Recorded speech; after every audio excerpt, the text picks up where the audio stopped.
Hi students, welcome back to today's class. Now we are going to see the next subtopic under electronic spreadsheet, session 1, that is goal seek function. So with the help of the goal seek function, what we can do here is it allows the user to determine the desired input value for a formula when the output value is already known. So with the help of the formula, if the output value is already known by us, we can get the desired input value. Okay, so that is the reverse function it is doing. With the help of the result we can get the input value by using the formula. So for that the goal seek function is very helpful. So now initially they have entered they have given the principal amount as 25,000 and rate of interest at 7.5 percentage, and then time is 2 years. Okay, so for that the simple interest, how it is going to be calculated here is uh, we need to multiply all the three values, that is principal amount into rate of interest into, and then the time also we need to multiply, and then the answer should be divided by 100. Okay, so with the help of this we can calculate the value, that is 3750 as a simple interest. Now we need to use the goal seek function. In order to use the goal seek function, they have given 4500 as the input. Okay, that is the result value they have given. From that we need to get the principal amount with the help of the goal seek function. So for that you need to select the cell and select this cell and go to tools. Okay, uh, goal seek you just select it.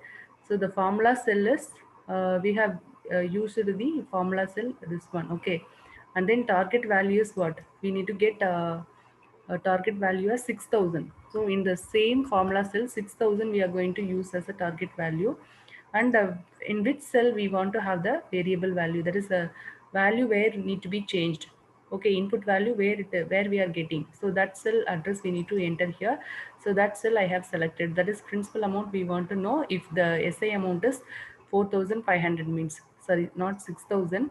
Here I need to enter 4,500. Okay, so if we have 4,500 as simple interest, and for the formula, same formula, okay, for the same formula 4,500 I have used, and what will be the principal amount we want to calculate. So principal amount address is cell E10. So E10 we have given here as the variable cell address. Now you need to click on OK, and you just click yes. Okay, goal 6 is successful. Insert result 30,000 into current cell.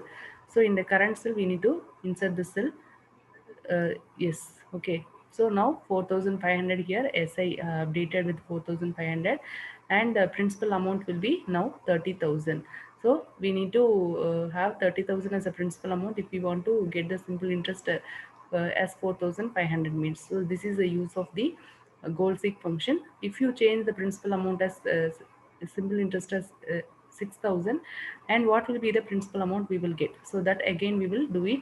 For that we need to select the cell where we calculated the simple interest formula. So where we have used the simple interest formula, that cell only we need to select here, and go to tools, goal seek, and the formula cell is same. The target value is 6,000. We need to enter for simple interest, and variable cell is same variable cell only. So you can see here the result.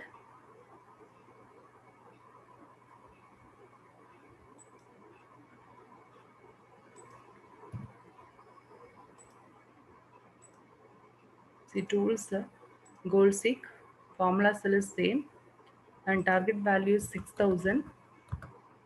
The variable cell is this one, and click OK. Yes, so the principal amount will be changed as 40,000. Okay, so this is the use of goal seek function. If we know the result output value, with the help of the formula we can determine the desired input value. So that is the use of goal seek function. So in the next video we can make use of the solver function, how it is useful for